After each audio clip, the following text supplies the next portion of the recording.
नमस्कार, मी पंजाब डक. आज आहे 6 ऑक्टोबर 2025 आणि राज्यातल्या शेतकऱ्याला सांगू इच्छितो की मी म्हटलं होतं ना 7 तारखेपर्यंत पाऊस राहणार आहे 6 तर काय झालं, बरेच मेसेज असे येईल की एक चक्रीवादळ येणार आहे आणि ते महाराष्ट्रात खूप पाऊस पडणार आहे.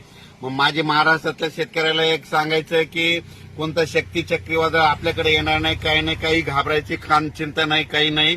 फक्त आजची 6 ऑक्टोबर आणि 7 ऑक्टोबरच्या दरम्यान राज्यात फक्त भाग बदलक तुरळक ठिकाणी पाऊस पडणार आहे, सर्वदूर पडणार नाही, मुसळधार कुठं पडणार नाही, अतिवृष्टी होणार नाही, म्हणून हा अंदाज लक्षात येतात. पण काय झालं, टीव्हीला बातमीमध्ये बरेच मला शेतकऱ्याचे फोन आले, एखादं चक्रीवादळ येईल का. मी म्हटलं तुम्हाला कोण म्हटलं, तर ते म्हणले बातमी चालू आहे. तर महाराष्ट्रातल्या सर्वप्रथम शेतकऱ्याला सांगू इच्छितो, कोणतं काही चक्रीवादळ काही आपल्याकडे येणार नाही, काही नाही. फक्त आज आणि उद्याच्या दिवसात थोडं भाग बदलत पाऊस पडणार आहे, म्हणून हा अंदाज लक्षात येतात. दररोज वेगवेगळ्या भागात ह्या 2 दिवसामध्ये पाऊस असणार आहे, म्हणून हा अंदाज लक्षात येतात. पण राज्यातल्या शेतकऱ्याला सांगू इच्छितो की तुम्ही काय करा, 15 तारखेपर्यंत जशी सोयाबीन काढायची तशी काढून घ्या, झाकून ठेवा, नाता मशीन मधून काढून घ्या. कारण की राज्यात आता 15 तारखेपर्यंत हवामान कोरडं राहणार आहे, म्हणून हा अंदाज लक्षात घ्यायचा. राज्यात सध्या तरी असं मोठ्या पावसाचं सध्या तरी वातावरण नाही.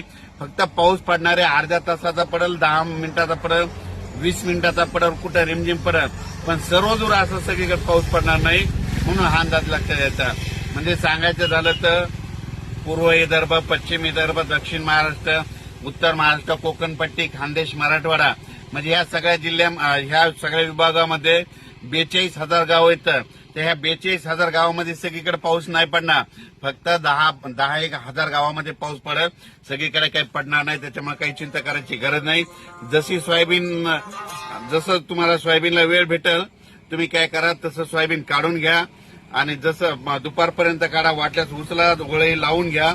असं केल्याच्यानंतर तुमची सोयाबीन सुखरूप घरी येणार आहे. पण राज्यात मात्र खूप असा काही मोठा पाऊस पडणार नाही, म्हणून हा अंदाज सर्व शेतकऱ्यांनी लक्षात घ्यायचा. अचानक वातावरणात बदल झाला, लगेच एक मेसेज दिला जाईल. धन्यवाद.